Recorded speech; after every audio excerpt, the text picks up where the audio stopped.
What's that? I'm going to start recording right now. So, Okay. Yeah. Hi, good morning, everybody. My name is Gibby Gorman, and it's a pleasure to talk to you this morning for a little bit on trench strip ventilation. I recently, when I worked for Tempe Fire Department for about 26 years, a little over 26 years, and I was on a ladder truck for probably 15 of those years. And I met Chris actually through was TRT classes.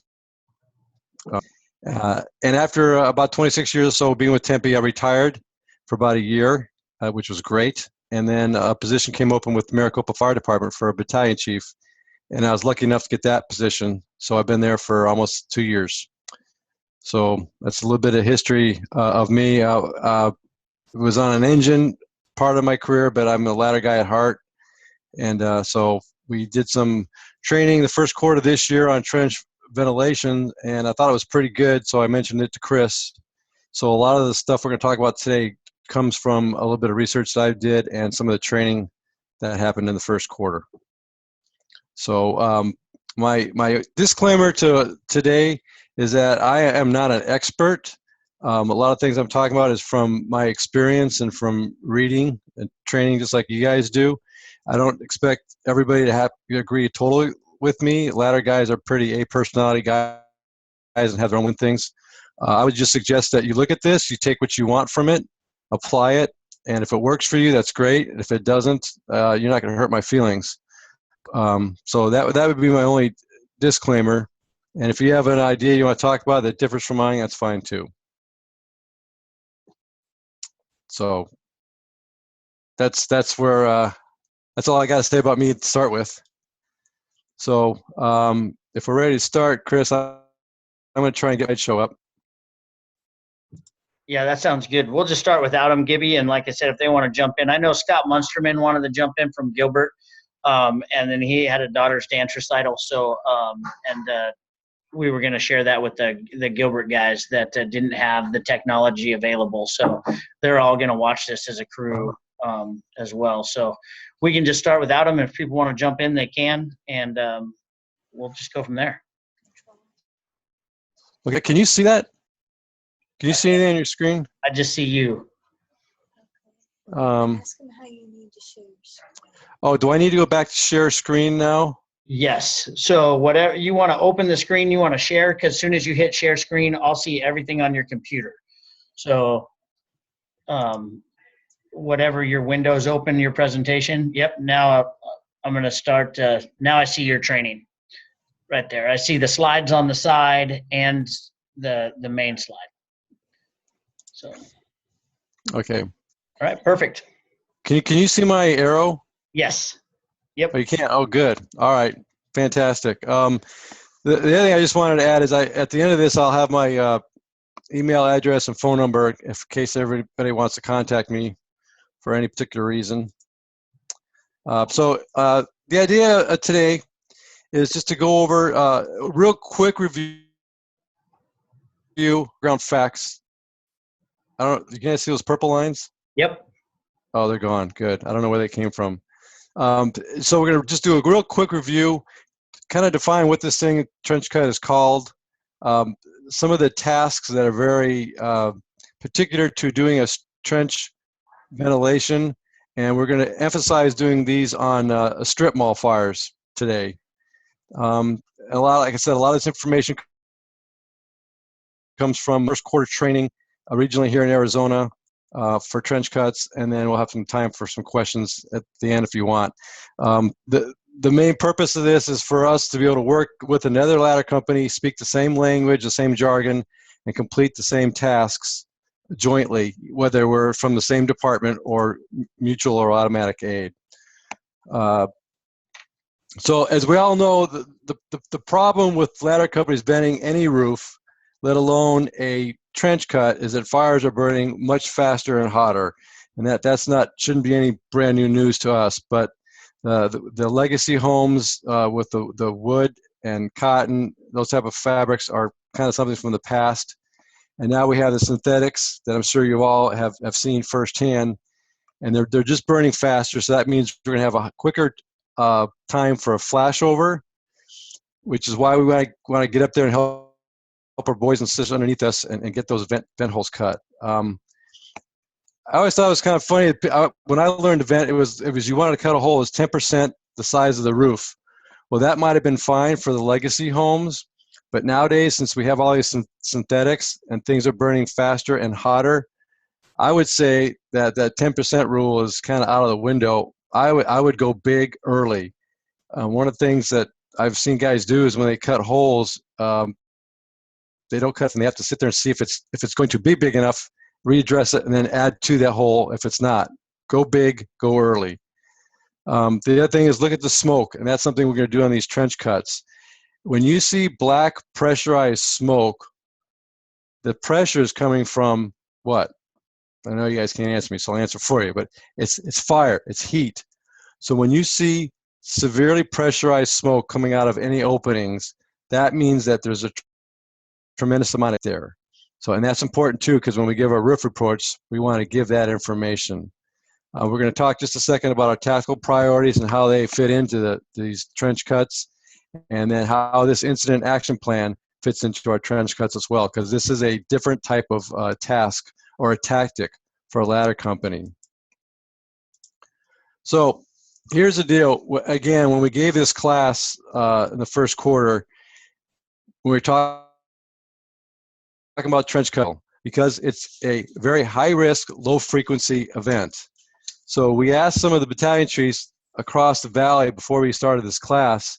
I asked them personally from every city, would you guys order a trench cut? And the basic answer, to summarize it, was they said they would, but they'd be very hesitant to do so, and it'd have to be the exact perfect condition, and they'd have to know exactly what their crew, what their abilities are. So it just depended on who your battalion chief was, whether you were going to get that assignment or not. To be totally honest, a lot of the BCs who are going to be commanding these incidents are old engine guys. Not all of them, but a lot of them. So they don't have the background for what a ladder company can do. So they're a little hesitant to give that order. And then they don't really know the ladder companies and what they're able to accomplish. And so they would give the order, but they're very hesitant, and that was the same across the whole valley. So these are some of the things we just talked about here. And again, it's a very high risk, low frequency event. So here's the deal to back up that statement. Okay, in this training we did, we had 83 crews come by, 83 different ladder companies from all over the valley here. And I just in your mind, so it came out to 356 firefighters that participated, and there were 10 battalion chiefs that showed up. That's a pretty good cross-section of the ladder companies in the valley. So in your mind, just take a guess on how many people you think actually participated in a trench cut in their whole entire career. So if you said 13 firefighters, you're correct. So that number blew me away. So out of 356 firefighters that participated, only 13 people in a trench cut. And a lot of those guys were from Mesa, actually, and a lot of those guys were on the same call. So we don't have a lot of experience in the valley in doing trench cuts. So this is all more the reason why we need to pay attention and practice what we're talking about today. All right, so basically how this trench cuts works is we got to fit it into the incident action plan. So during that incident action plan, prior to cutting this trench cut, you can see some of the ways that we all know how we address fire control. I'm also going to address life safety, firefighter safety, and people and property. Okay, so far, you guys, this should be nothing new to you. In the size up of a building, like we're going to talk about, say it's a strip mall. So in the size up of whether this trench cut's going to fit tactically or task oriented for a ladder company, here's a little thing that might help you guys remember your size up. It's called bull. All right, it's kind of a goofy little name, but it might help you remember. B is for building, A for the arrangement of the building, R, how many resources are you going to need? For a trench cut, you're going to need at least 2 ladder companies, at least. Where's a fire? How big is it? What type of occupancy is it? In this particular case today, we're going to be talking about strip malls. So the big deal here is they have a common attic. Other are just factors like time of day, weather, environmental concerns, and then life safety. All right, so we said this is a low frequency, high risk event. So we've got to think when we get on that roof as a ladder company and we're putting our butts right over the fire making these cuts, we got to figure out where does this trench cut fit in our risk management? What are we going to save? I mean, if they're going to do this strip mall that we're on, maybe we don't risk as much to do what we're doing, because the event we're going to do, we're actually going to be combining strategies here. We're going to be going from a defensive to an offensive fire in a sort, and we'll talk about that in just a second. So a trench cut. All right, so this is kind of the meat and potatoes of what we're going to do as a ladder company. We are going to actually do a cut across the entire roof. Picture the strip malls in your first do area. You're going to go from the front wall probably to the back wall, because we want to make a cuts on the shortest length of the building. Usually front to back is the shortest distance. So we're going to make a cut the entire length of the roof. And we're going to get into this a little bit, so just hang with me for the sequence, but we're going to also need a heat hole or a vent hole. Okay, and what that's going to do is that's going to slow the progress of the fire that's in the attic as it transverses across the structure above the ceilings in that void space in the attic. The heat hole is going to hopefully stop the progress of that spread in the attic, buy us some time so we can do this vent cut all the way across the entire roof. Again, this will make a little more sense as we go along here.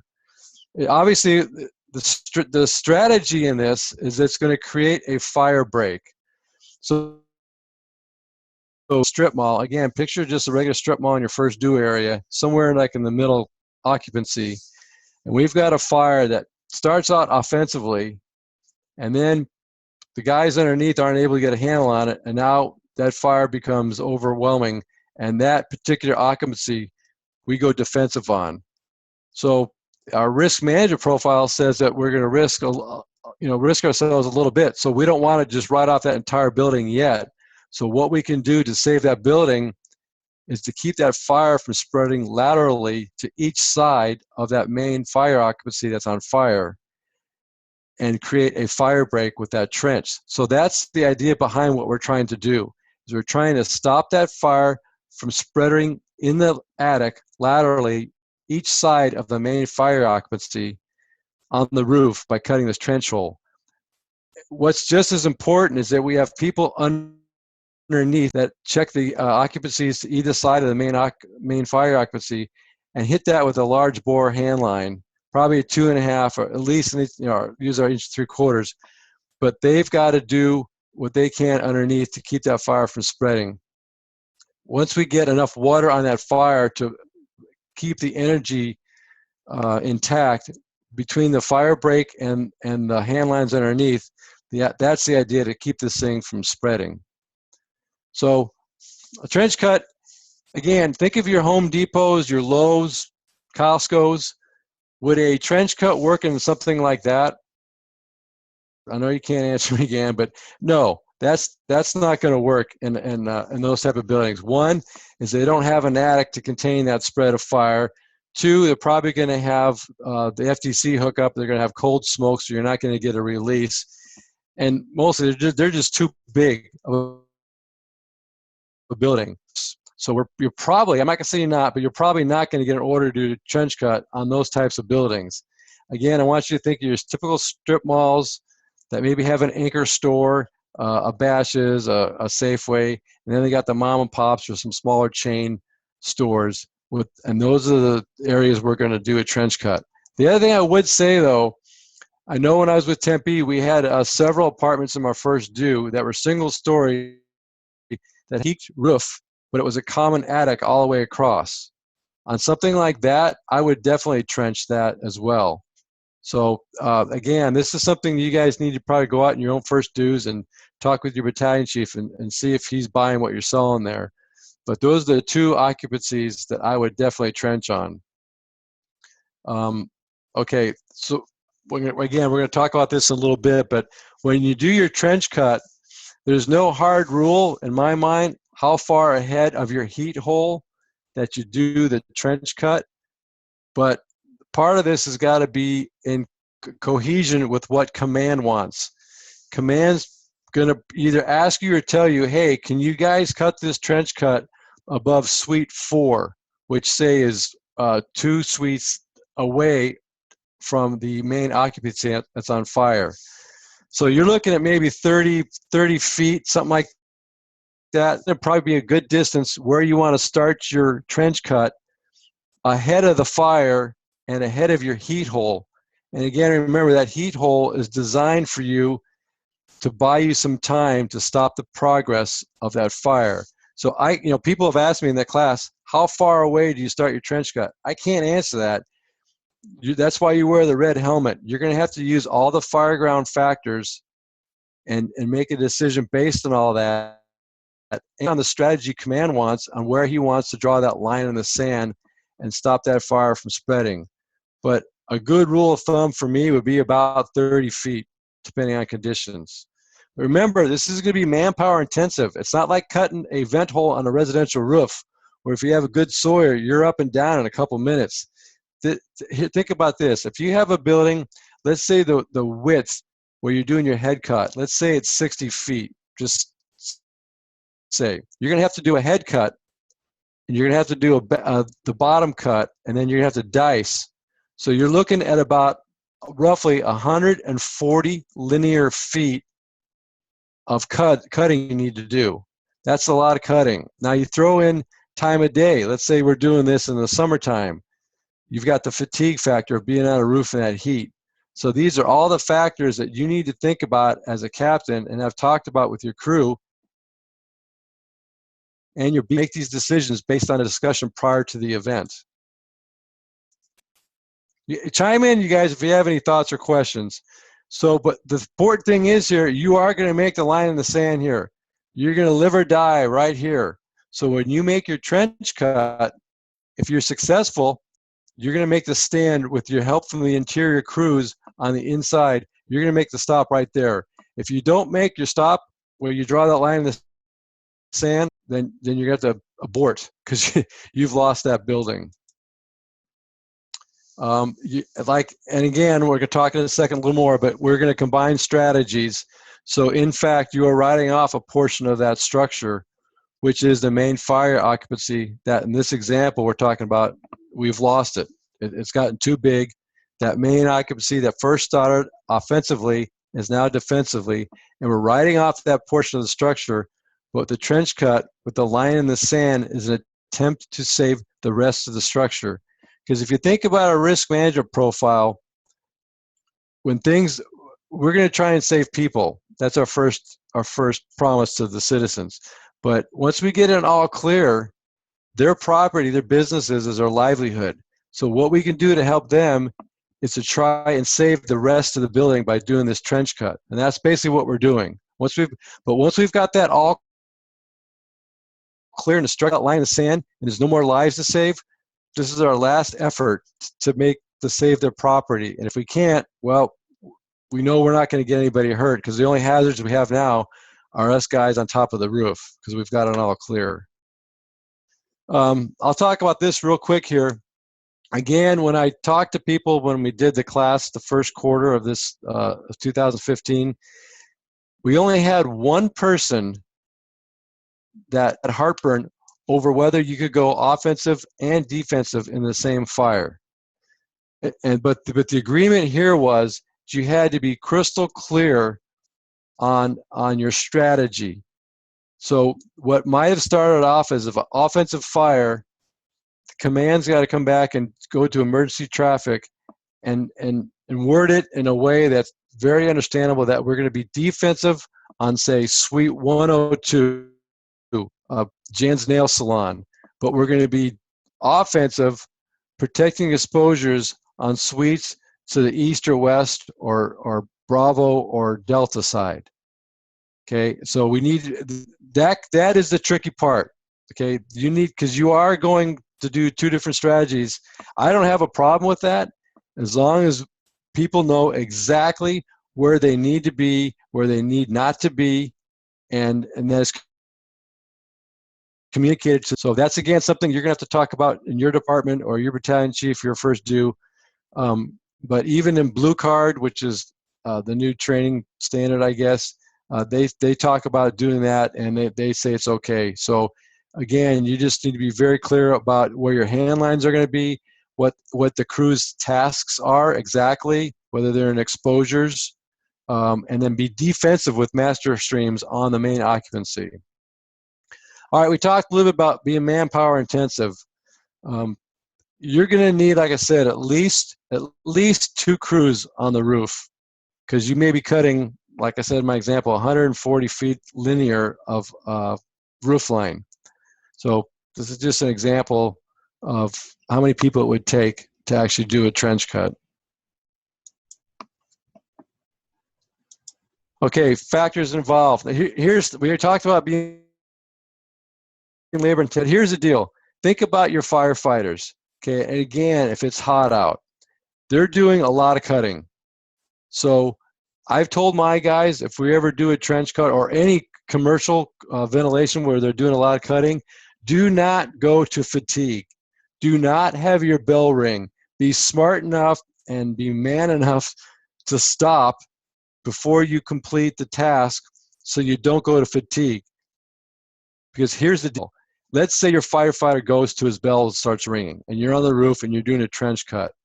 What do you do with him? Okay, he's almost out of air.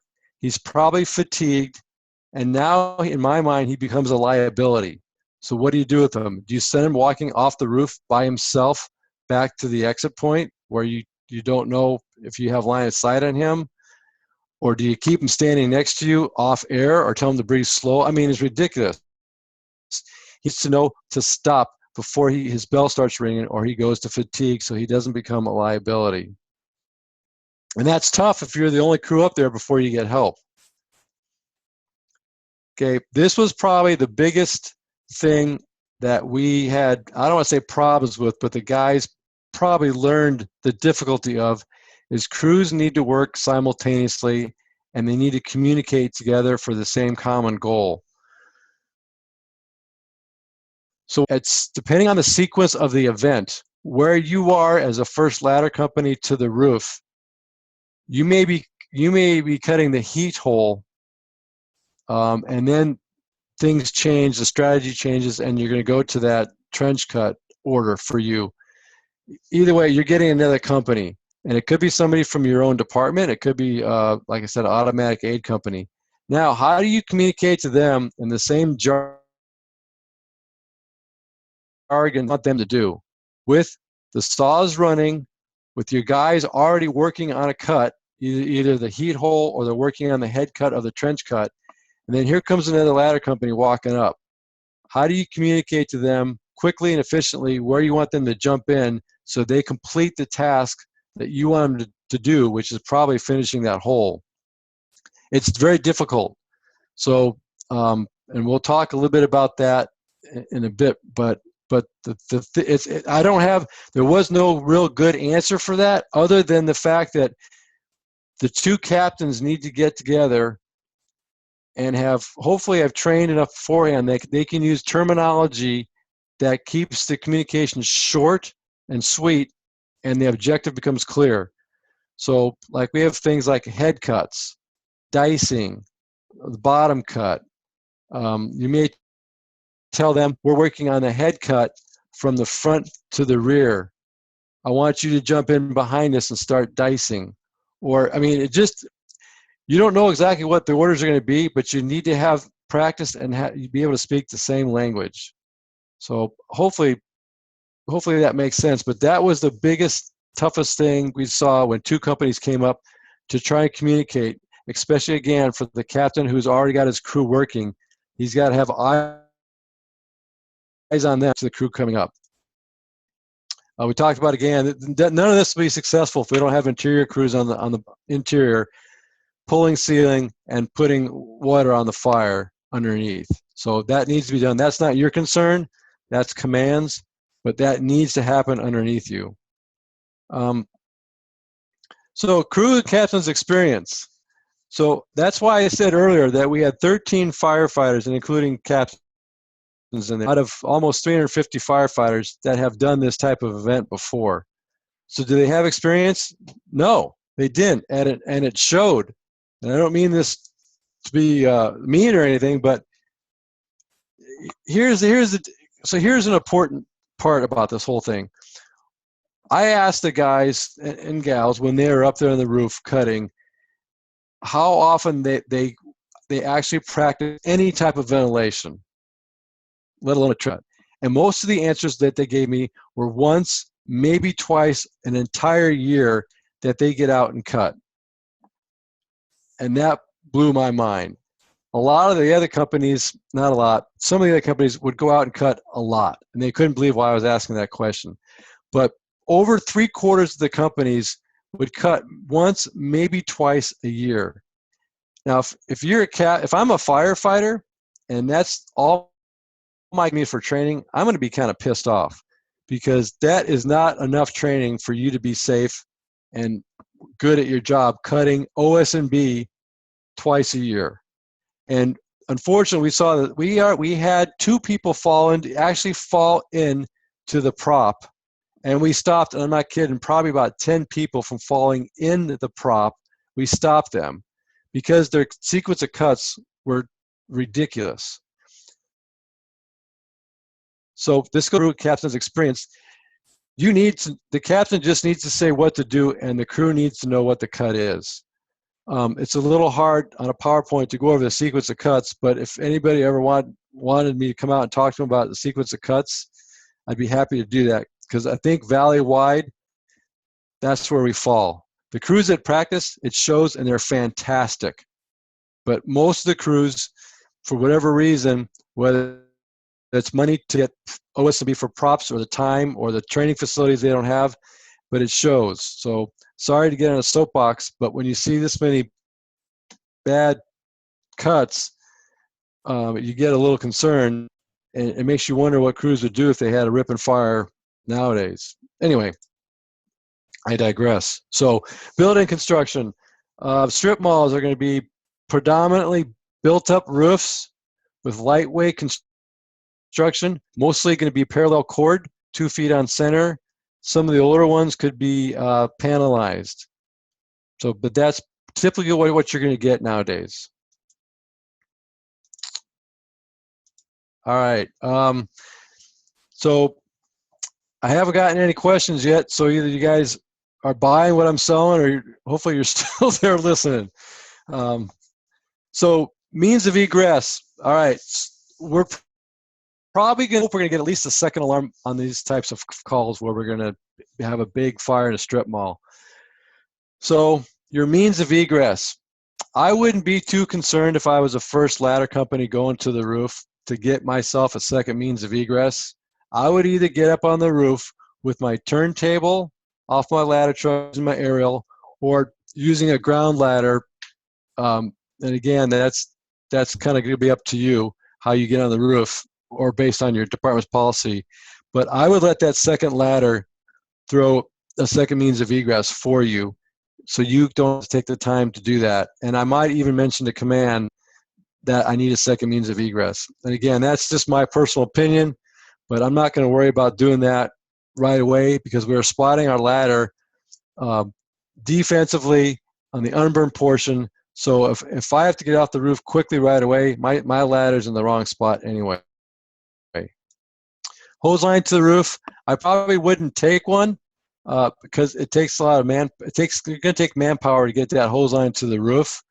Not saying it's wrong, but in the order of tasks that I need to accomplish, that may or may not be up there towards the beginning. I'm going to let the interior crews work on supporting that from underneath.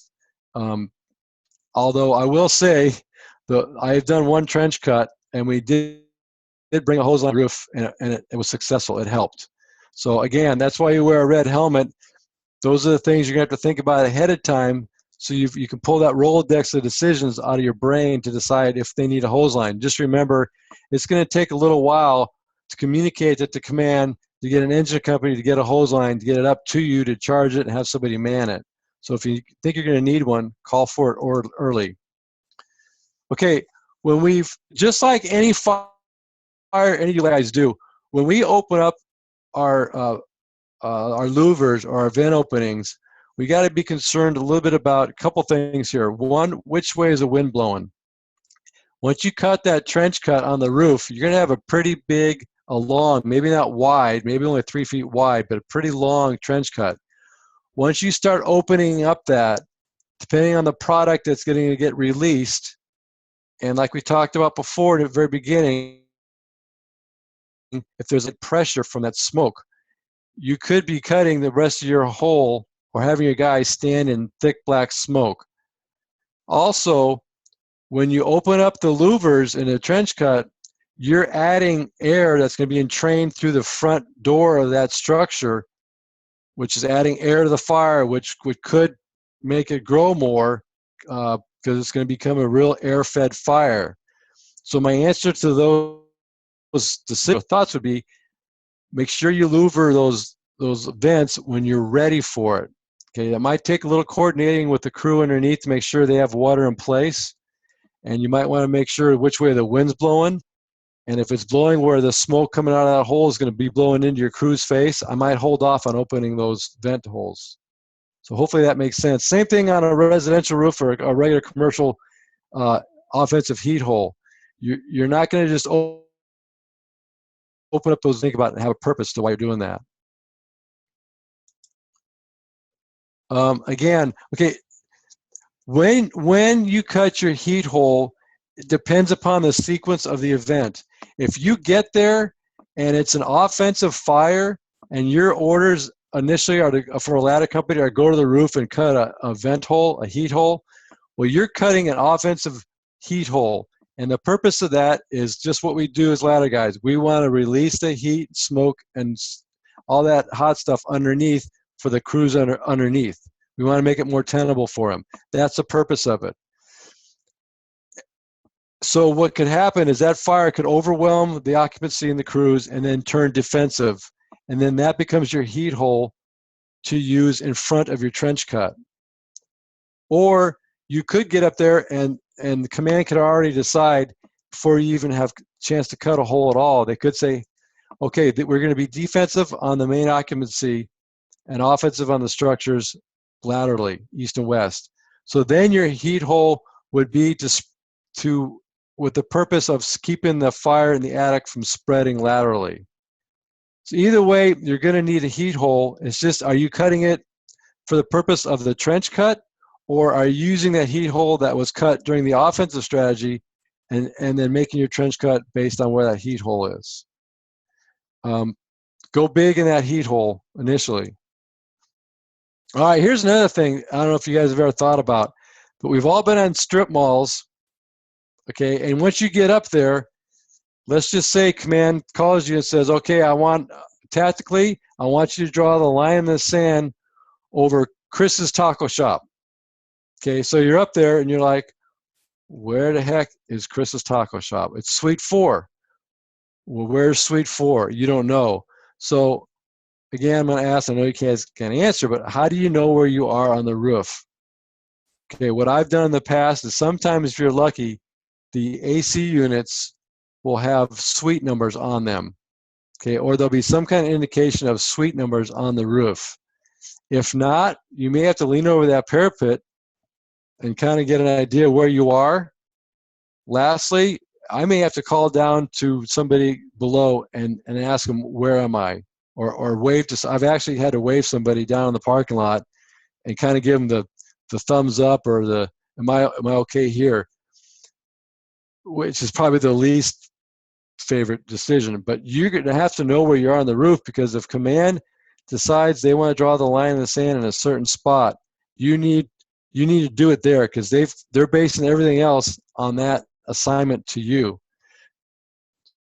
So if you're really, really good, once you climb up that roof and start doing your smoke indicator holes along the parapet there, if you start paying attention to where you are and look at things outside the parking lot, like a palm tree or a battalion vehicle or a PD vehicle, use those as indicators to where you're on the roof.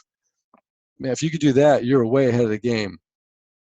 But you have to know where you are on the roof at some point. The other thing I say is, if the command gives you an assignment to do your trench cut above suite 3, and all the factors that you have on the roof, which are more factors than he has, which is crucial, you've cut your smoke indicator holes, you've cut your heat hole, you know the construction of the building, you know the weight, the load, you know the conditions up there. If you're not buying that, you cannot cut above suite 3. You have the right obligation to tell them, no, I'm not doing that. I can cut over suite 2, but I can't do it over cut suite 3 because the roof does not have integrity or whatever the reason. So you need to tell them that. So you don't have to indiscriminately obey an order from command if you can't do it safely. Okay, equipment, real quickly. Everybody was a little different on this, but what I would bring to the roof with me, with my crew initially first, is both chainsaws. I would bring at least one flathead axe. Your tick is paramount. You're going to need 2 trash hooks. And I think that's it. Maybe you guys can help me if you think I forgot something. But that's what you're going to need to bring to the roof. And it seems like I'm forgetting something, but we'll move on. Okay, so a roof report. This is a little bit out of sequence here, but once you completed the heat hole and or the trench cut, we need to be really tighten up, I think valley-wide, our roof reports. So now that I'm not wearing the red helmet anymore and I have that white helmet and I sit in the comfort of my battalion vehicle with the air conditioning on in the summer, okay, my expectations and appreciation for what a roof report is have grown. So what I would expect the captain to tell me from the ladder company about a roof report for completion of their ventilation hole, whether it's a heat hole, just a regular roof, residential roof cut, or the trench cut, is first of all, is a task completed. So it's ladder 204 to command go, or it'll be vent to command. Be advised, we've completed the trench, we've completed the vent, we've completed the heat hole. Whatever their specific assignment is, let command know we've completed it. Just as importantly, like I mentioned earlier, if you can't complete it, let them know early and let them know why. Because if the roof has no integrity, or you're starting to see AC units drop, or vent pipes grow, or all those things that we teach our ladder guys to look for, then the roof integrity, man, you have to let command know, because what's probably happening is that fire has run the attic, and now we're in a lightweight roof condition with fire in the attic, and you need to get off that roof in a hurry. And then, so that's what you tell command if you can't complete it.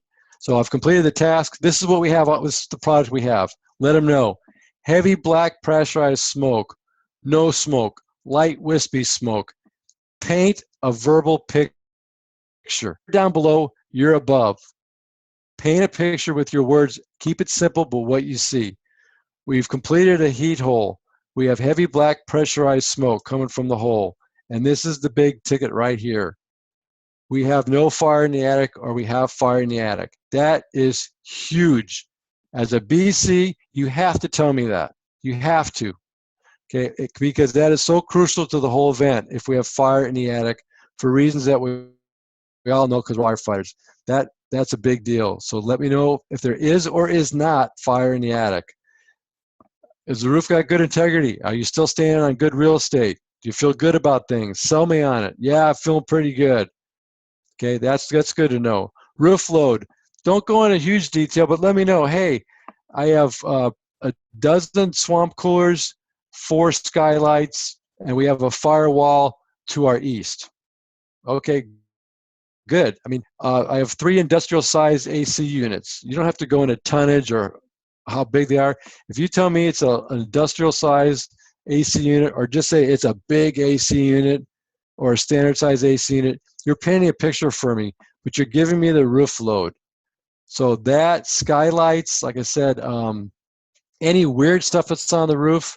And of course, firewalls are good to know, and I have to know where they are. And so do you. Like I said, any special hazards. There is one occupancy in Tempe, I can't remember exactly where it is now, but for protection, they had barbed wire on the roof around the parapets.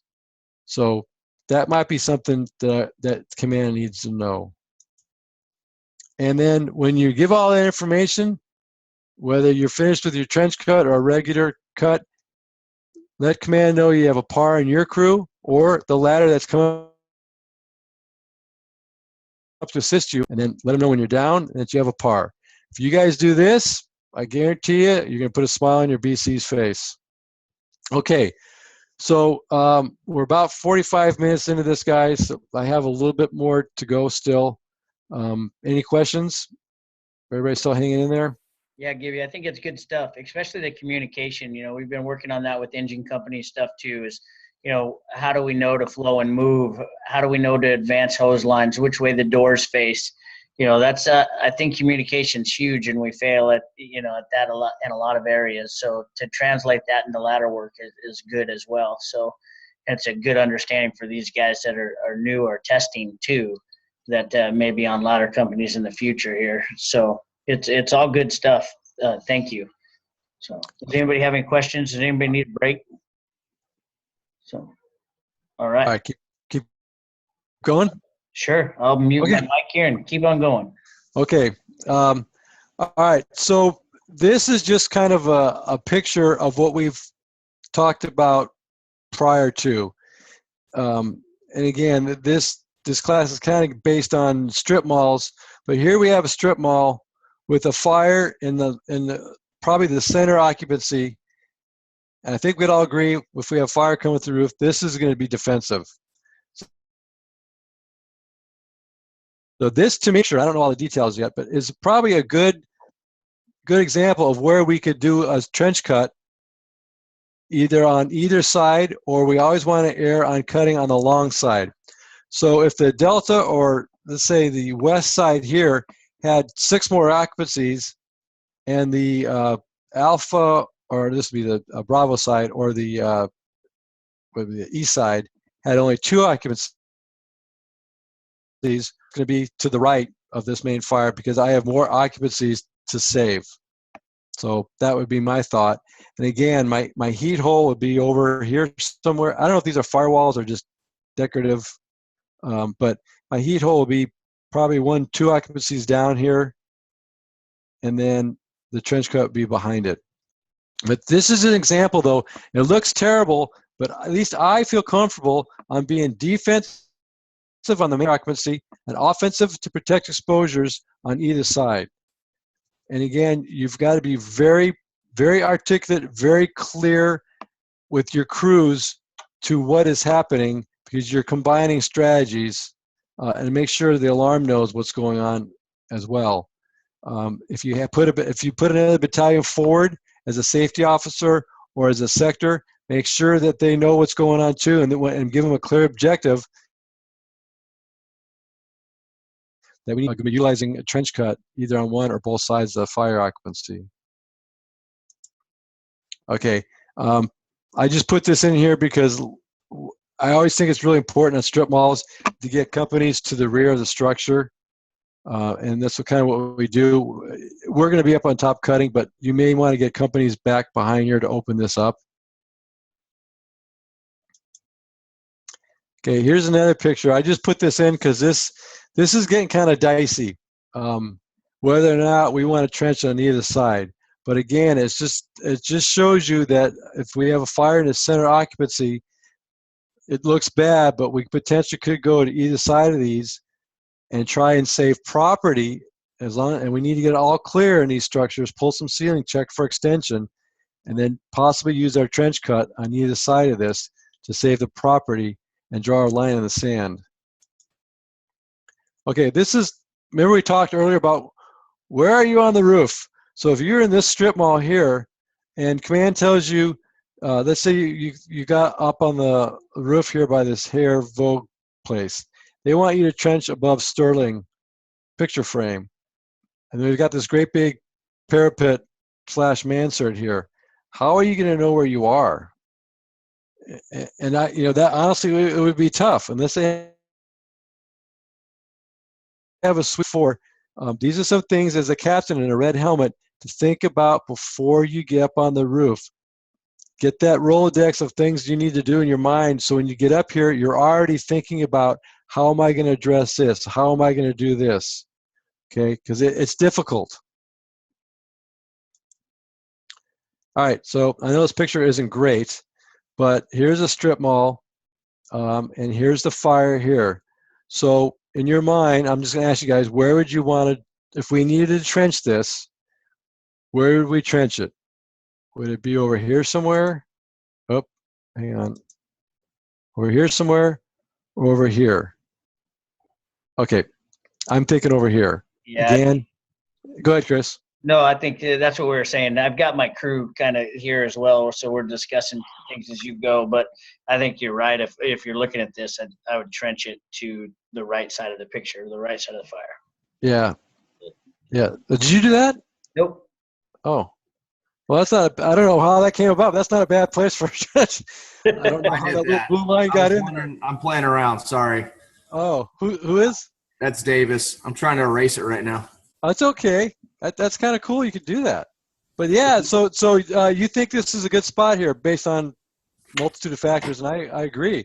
But look at how long. Right on it. I don't know all the factors of this, but look how long this span is. Okay, that's a long cut. That's a long cut. All right. I'm not going to go too much into this. Okay, this is what the reason I like this slide is because let's say we're going to do our trench cut somewhere down here. Okay. Hey, Mike, you got to mute your mic. I'm trying to. Sorry.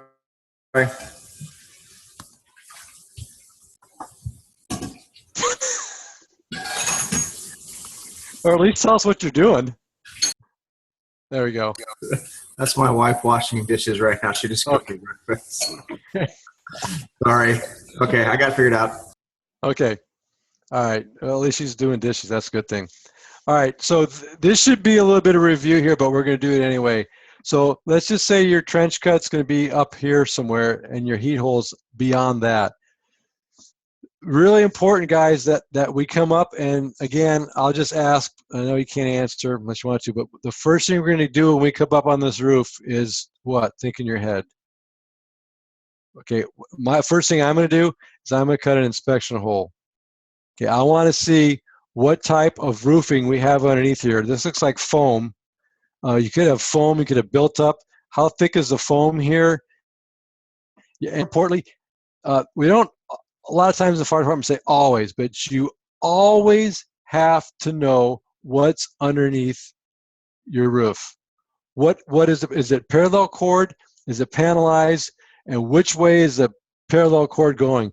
You have to 100% know what's underneath you, because in order for you guys to do this trench cut properly, they have to know whether they're cutting with or against wood, whether it's panelized, otherwise they're going to fall through. So you have to do an inspection hole here. And the next thing, what would you guys do as you walk along here? And I hope you say smoke indicator holes. Good answer. Okay, so we're going to walk along here, and we're going to cut our smoke indicator holes as we walk along. And again, we're looking at a slide. It's a little easier if I'm actually on a prop, but we're going to cut either curve cuts, or I prefer small triangular cuts about the length, the width of your saw blade as we go in, as we walk along here. Make sure if there's, when you cut your inspection hole here, you're going to know if there's any type of insulation below you. So as you do your curve cuts or your smoke indicator holes, make sure you clear out that insulation if there's any underneath you, so you can get a true reading of what you have underneath. Because if there's insulation, it might block the gap out of that hole. Being an entry guy, or even from your perspective as a BC, knowing what the tasks are and the tactical objectives once you get on the roof, like your indicator hole, your smoke indicator holes, your inspection hole, what are you looking at for a time frame? Typically, just ballpark. I know it depends on roofing material and the skill level of your sawyer, but what are you looking at before you need a follow-up report? Like if you're going to do a regular cut versus trench cut, when should I call you as command to say, hey, how are you guys doing up there? So So you're talking about when would I call the roof and ask them for an update? right. How long does that typically take for progress? I'm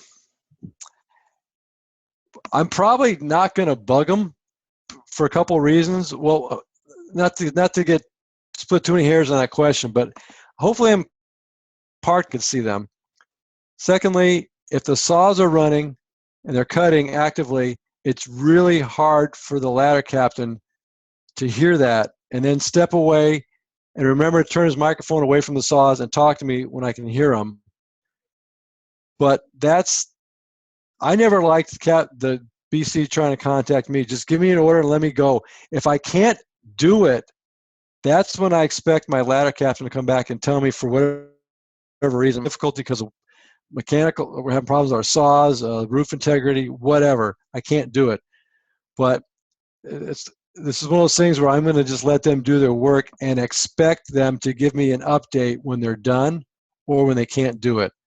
But depending on how far they need to walk, Chris, after about maybe for an regular offensive heat hole, if it's been 10 minutes and I haven't heard anything from the time I've given them the order, I'm going to be a little concerned. Now, I might try and call them, but if I can hear their saws going or they're actively cutting, and you're a captain that's particularly paying attention, they're probably not going to hear you. And again, here's the deal. When we did this training the first quarter, I was command while this trench cut was going on, and I was letting the first company know that they're getting an additional company to help them complete the trench cut. But I purposely gave them that order while they were cutting, and probably 8 times out of 10, they didn't hear the order. Now, they did eventually because they knew the game. They knew they were going to get the order when they were cutting. So I could see them listening to their microphone because they just knew that they were going to get an order. But in the real world, they're not going to hear it. So it's not probably the greatest answer, but I'm guessing I'm going to keep a visual on them. My expectations are, though, that they are going to be successful and able to complete the task unless I hear back from them. Because you really, like interior crews, you can say, hey, give me a pecan.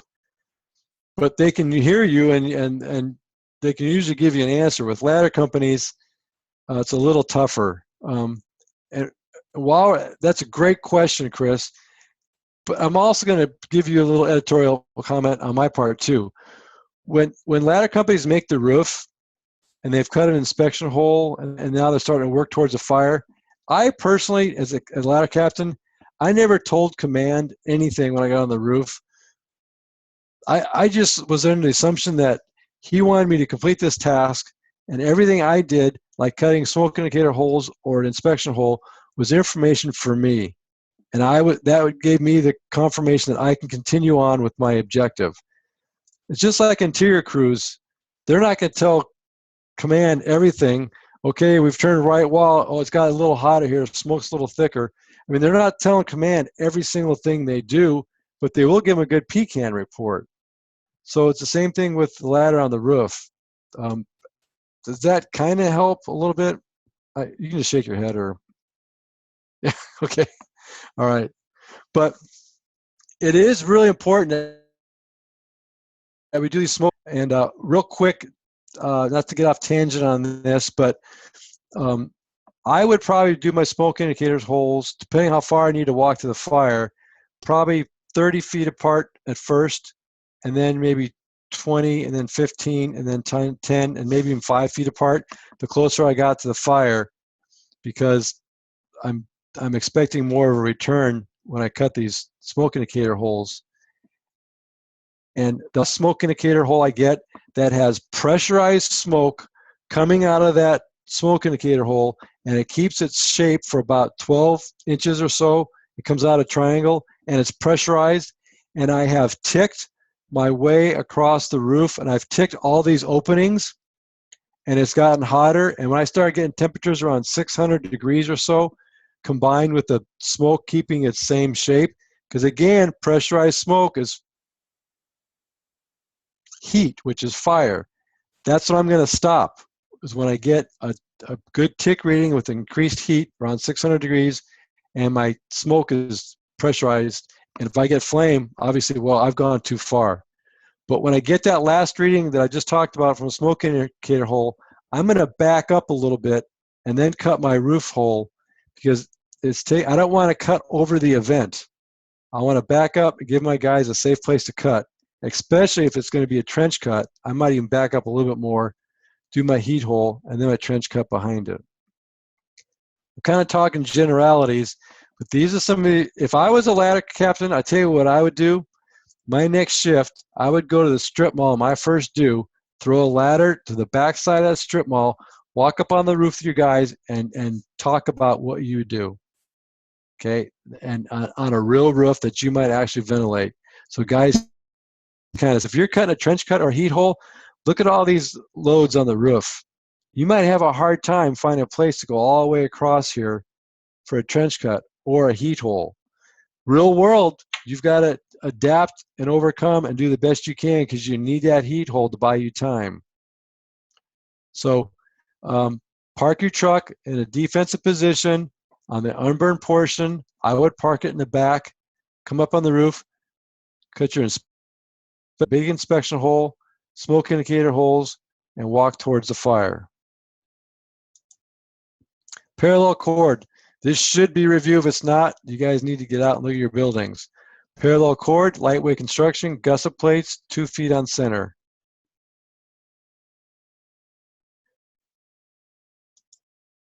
Panelized roof. Okay, we're going to have purlins that are about 8 feet apart with rafters or joists 2 feet apart in between those. And those are all going to be connected to a glue lam. Now I have been on a roof before. I cut a hole on what I thought would be parallel cord, and it was panelized. So that's why we do that inspection hole, to make sure we have identified exactly what's underneath us.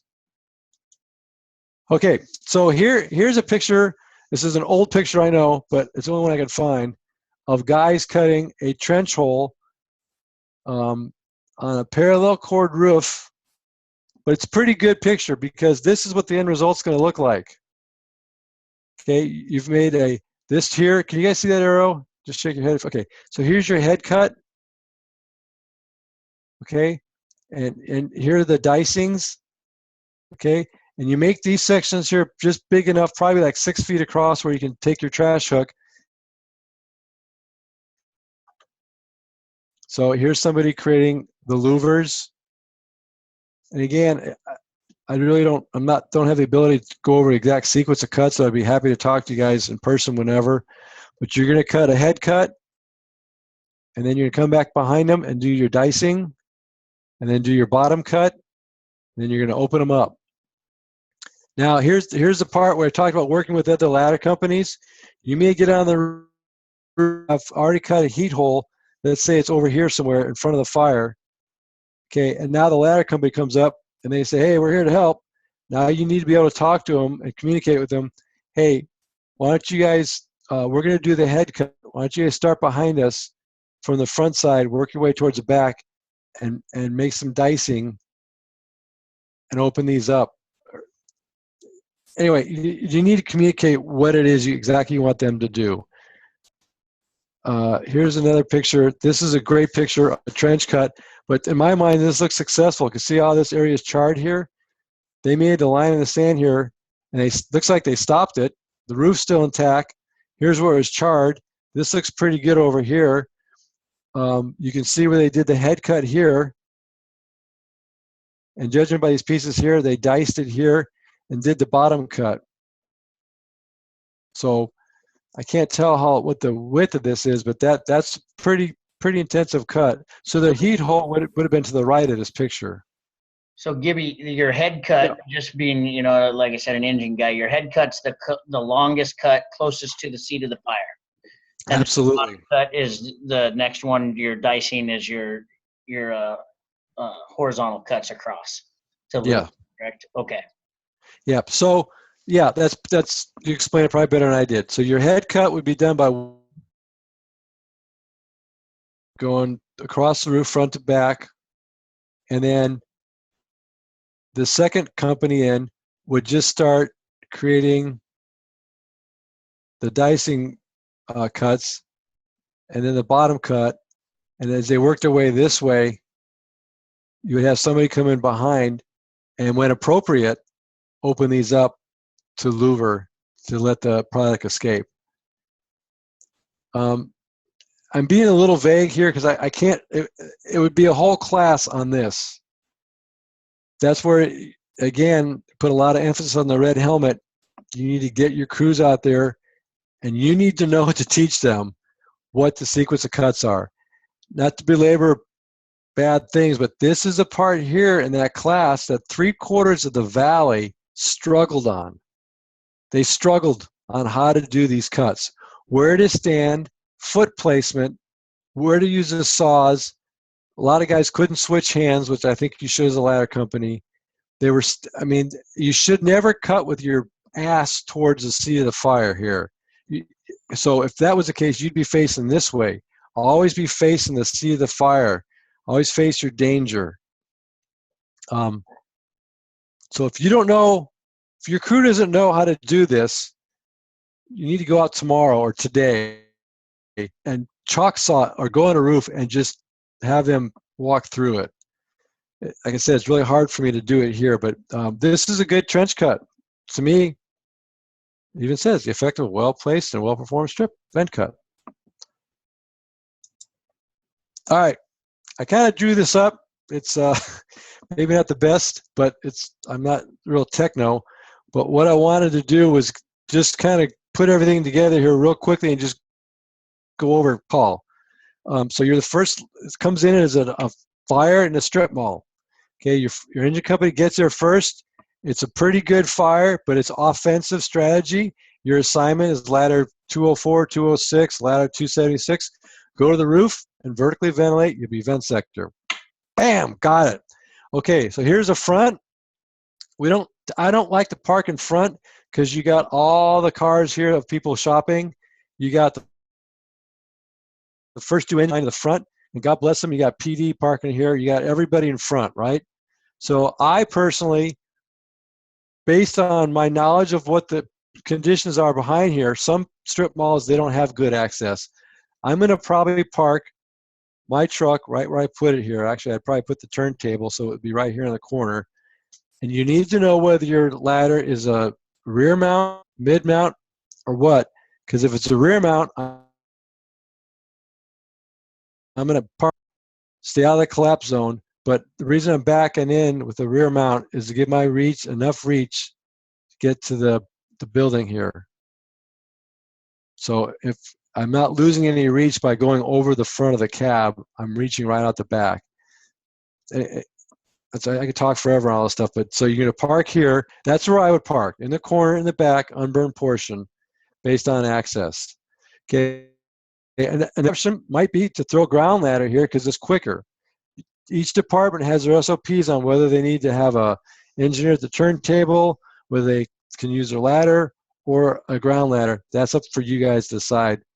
So I would spot here. I'm going to cut my inspection hole right here.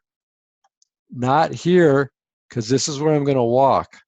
And if I have to turn and run to get off that roof, I don't want my inspection hole here. Especially if it's nighttime and you can't see well. So that's why I would cut my inspection hole here. Cut it big. Make sure you know, this is the always part. Always, always know what's underneath you. And make sure your guys know what it is too. This is another really important fact that we learned from the drill, is that the captains, they'd have their sawyer cut their inspection hole really good, and then the captains would look in here and they wouldn't communicate to the guys what they had, and they'd start walking. And I go, whoa, what? How do you guys know what kind of hole to cut? How do they know it's parallel cord? How do they know it's panelized? How do they know which way the parallel cord's going? Your guys have to know what's underneath here. And they have to know before they get up here, so when as they're walking, they can think, I know what I'm going to do. So, yeah. I got a question. Absolutely. So how far away after you ladder the roof would you do your inspection hole? Would you do anything to mark it? And for if other crews are coming up, is that something that you typically kind of communicate with them, or is it just something that you should be aware of on there as you're looking for inspection holes? Mike, good question. I like it. It means you're paying attention. Okay, so where would I cut my inspection hole was your first question, right? Just nod. Is that right? Yeah, okay. So I'm going to cut it pretty close, probably maybe 10 feet over here. And I'm going to cut it against the wall here pretty close. So if it is parallel cord, I'm not going to cut it so close that I can't see this parallel cord, but I'm going to cut it probably right in here. And I don't know, somewhere within 10 feet from here to here, over here, right in this area here is where I'm going to cut it. Okay. So when we're done and everybody sees it, we walk back over here, and then we walk along here. So let me just finish this thought, then you can chime in. So here's the deal with the second means of egress. Lots of guys I know were putting a second ladder, like their engineer was throwing a ground ladder right here. Well, that's good, but there's good, better, and best. If things turn bad here and I'm running to save my life to get off the roof, and I'm running back this way, let's put it this way. If I can't use this ladder to get off, why would I want another ladder here if I can't get to this one?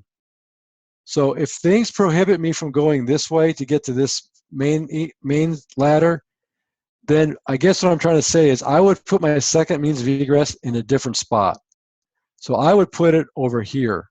Or even, actually, I think in my personal opinion, a second means of egress probably like right in here with the ground ladder or an aerial ladder. Now you do have mansards and parapets over here, which makes it difficult, but the reason we have two means of egress is the first one we can't use, we want to have a second one. So if I can't get my guys off this one, it doesn't make any sense to put a ladder here. Now you could argue maybe put a ladder here, and I would buy that, but also you might want to try and think about putting it in a different part of the building. So that was what I would expect the second company to do. Plus, if they're going to come up and help you, they may or may not climb up your same ladder. They're probably going to throw their own ladder to get up. Now, what does the second company do? Well, this is a part where it's kind of tough, because if it were me and I wasn't able to have communication to know what the roof is, I'm cutting my own inspection hole. Okay. Invariably, it would be best for time and speed to know what these guys have cut, and I may even ask them on the radio. But if I have any doubt, because you always have to know, I'm going to cut my own inspection hole real quick. It doesn't take long. Boom, boom, boom, boom. 3 cuts, look in. Good, guys. And then we go along to do our task, which is to complete ventilation sector, doing the trench cut. So let me just tell you this one thought before I forget, Mike, and you can chime in. What I do personally, if it's parallel cord, and I think we've agreed that most modern strip malls are going to be parallel cord, and usually they run the shortest span, which is usually front to back, but I'm not betting my guys' safety on usually. I'm going to confirm things here, and how I let them know which way it is. If it's parallel cord, I'm going to put my hands 2 feet apart, roughly, and that's the distance parallel cords are apart, and then I'm going to run my hands in the direction of the parallel cords. So I don't even need to say anything. That whole communication takes 2 seconds. So in this case, if I'm the first ladder in and I cut my inspection hole and I see it's parallel cord, I'm going to face them and I'm going to put my hands 2 feet apart, and I'm doing this, but I'm doing it back and forth in this direction. So they know it's parallel cord and it's going in this direction. And what I might do is I might look them each in the eye and get a little nod. And we talked about this beforehand, so we're not making this up. We're not calling a play we don't know. This is what my expectations are of them, and they have their expectations of me. We do the inspection hole. It's parallel chord. I look in, I confirm it, I bet my life on it. I look at them, I do this, I look at each person, I get a quick nod, and we're gone. All that happened in 30 seconds. Boom! Now I cut my smoke indicator holes. But to answer your question, yeah. Yeah. Anything else I can help you give an opinion on? You're saying so about 10 feet off, you do the Inspection hole. inspection holes, and so you'd kind of go back and walk along the side, and Right then here. step in about 10 feet. So that way, if you guys have to bail or get out, you basically run to the wall, run the wall. You're not going to step in any of those holes. For the inspection hole, yeah. Yeah. For the smoke indicator hole, I would come off the roof a couple feet and do them here. Okay. So if you have to run, I want to run right along this parapet here. So if I need to, I can get up on it. Okay. So that's what I would do. I would keep these about 3 feet. I'm not too worried about the exact distance, but I do in that neighborhood. So here I might kind of smoke indicator hole here. And again, we're going to say there's no firewalls here for right now. Smoke indicator hole. I'm ticking and I'm visualizing. Maybe a little closer. And now I'm starting to get some product release, but it's not too bad. And I come up here and it's starting to get thicker and hotter. I come up here, oh man, it is pressurized, hot smoke with maybe a wisp of flame. That's too far. I'm going to back up and cut my heat hole right here. Okay, and again, the sequence of events here, this could be your offensive heat hole done because this is still an offensive fire. And then maybe right when you are starting to cut it, you don't know how it's going to play out. But that could be when command says, hey, this is on defensive. We're going to be defensive on suite 6, offensive on suites 5 and to the east, and suite 7. We're going to be protecting exposures. So but at that point in time, you have your heat hole here. You might want to do your trench cut. Right, start right here. There's your head cut. Bam. Okay, and then whether or not you have help or not, if you don't have help, you're inside here, right along here, and then Sawyer 2, as he's doing this cut here, Sawyer 2 is going to come over here, roll 1, and stop at 2, come about 6 feet over, and then do a down cut. Now this square here is a louver, and he's going to keep doing that all the way down here. Now if your second ladder comes up, you just plug them in to wherever you are in this whole sequence of events. And that's just a matter of what if, wherever you are. Okay? Anyway, does that make sense? Mm-hmm. Yep. Any questions on that? Okay. I just like this quote here because early hardships are the vaccination for the future. So we're gonna make mistakes, and we're gonna learn from things.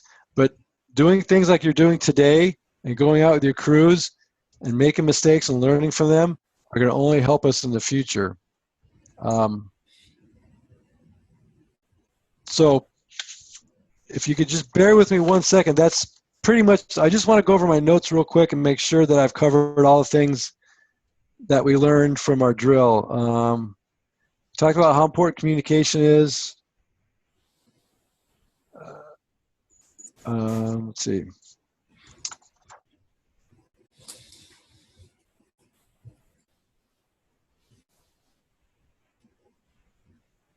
Okay, I think I covered most of these notes. If you guys would like, I have 2 pages of notes of lessons learned from our trench cut we did that I could be happy to send you if you email me. I could send you a copy of that. And Sure, Gibby. If you just email them to me, I can distribute them to all these guys. So, Okay. and I'll also let the guys know that are going to jump in and watch this later, because I know there are several.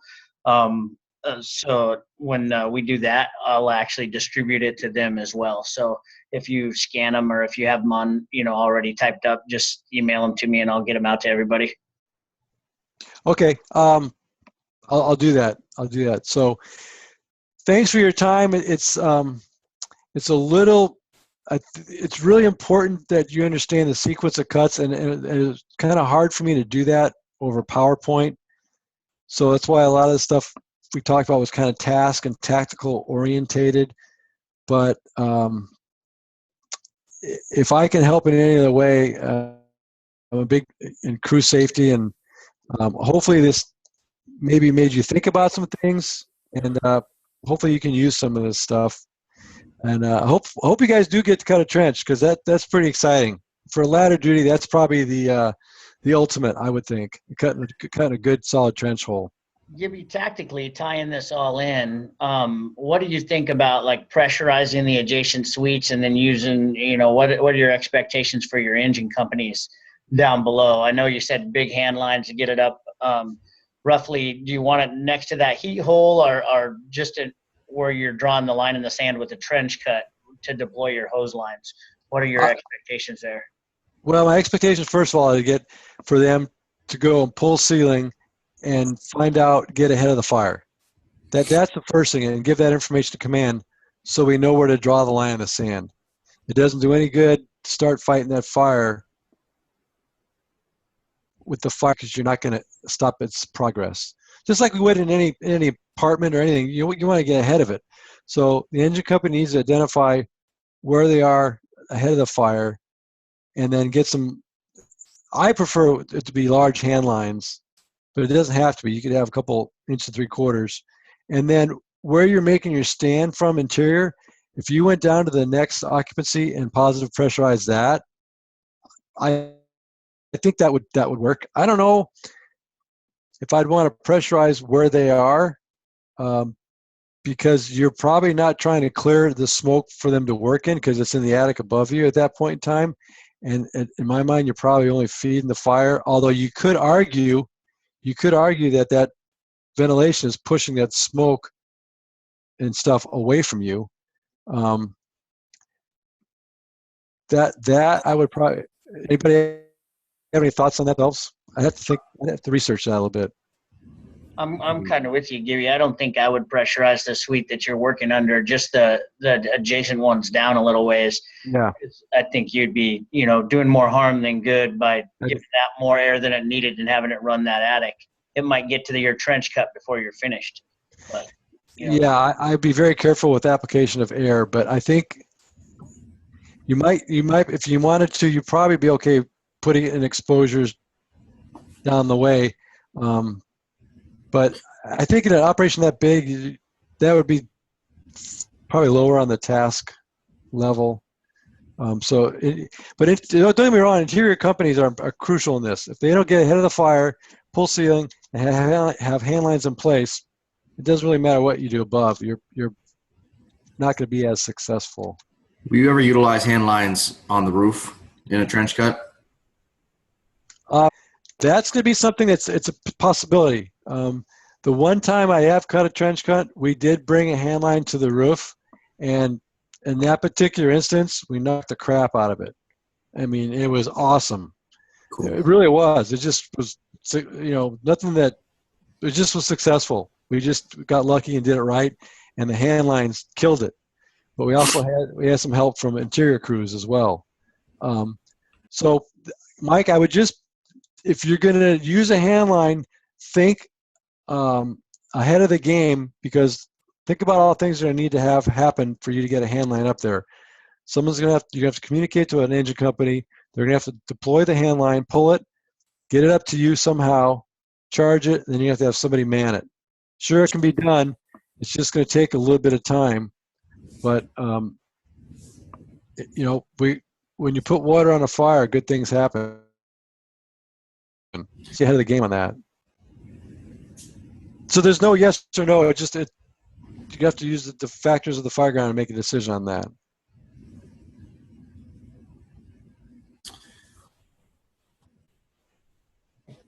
Anything else, guys? No, Gibby, I don't think I have anything. Thank you very much. Like I said, when I'll try to download this to YouTube today, and then I'll send you the link. So if you want to send it to your guys in Maricopa, that'd be awesome. And then we'll get together again and do something like this. Usually we have about 15 people and stuff on here. With the Sunday close to the holidays, I know several of them have called and said, "Hey, I want to be there, but so record it." So I did. I'm recording this, and then I'll upload it for you. So Yeah, well, that's safe. If I can help one guy be a better ladder guy, then that's great. So you can, call me if, like I said, I'd be happy to come and talk to you in person or your crew. Not that I have all the answers, but what I do know, I'd be happy to share. And I take my hat off to you guys for a Sunday morning, spending an hour and a half. I went a little long, but the fact that you guys are doing this, that's great. You should be very proud of your efforts. That's how we get better. And Chris, man, you're doing a wonderful thing with this. So keep it up. thanks, Gibby. I'm trying. We've got a lot of guys, and including myself, that can use experience from guys like yourself. So we'll just keep chugging along and getting her done. So we'll. All right. If you guys need anything out in Maricopa, I'll be glad to come out and do stuff with you. So All right, brother. all right, man. You take care. Thanks. Merry Christmas, everybody. Merry Christmas. Gibby. All right. Gibby. Thank you. Yeah. I want to experiment something. Can you go back a couple slides to that one of the roof, and you could show where the fire is? Okay. This here? Do you have a bar above your screen that says options? Like outside of your window on the Zoom thing. There's a button that drops down that says options. It says fit to window, request remote control, or annotate. It says I have one says remote control. It says stop video, participants, new share, pause, annotate. Yeah, annotate. Okay, somebody else figured it out. Someone's writing on there. Oh, So if you hit annotate, yeah. so we can all get crazy here, but I'm just saying that next time when I've just started playing around with this, and this is what screwed me up. But you can talk about, okay, we park here. We're gonna do our inspection hole here. Then we're gonna smoke holes like this, and then when you're describing, okay, this is the head cut between the fire. It's gonna be on the other side. Next person's gonna come through and dice like this. That is what we needed. I did not. I just kind of found this by accident. I was thinking, oh, this, but I didn't know enough about it. I'm kind of just playing with it right now. So for utilizing this in the future, and apparently anybody else can jump in and do this. I don't know how, but then you just hit the trash can, and I can clear everything that I just did.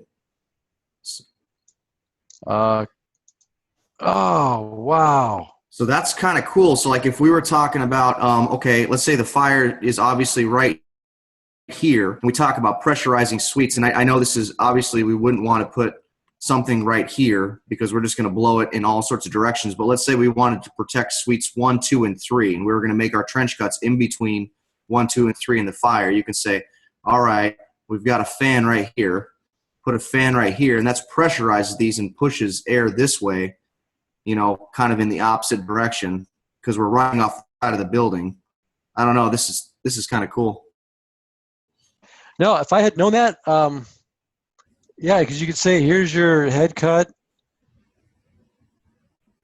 right? And then just what you said, you come in here and you're going to roll this one and stop here and then make your down cut. Oh, yeah. And then here's your 6-foot louver. Oh, yeah, that would be, and then you could say, I'm going to put my ladder here.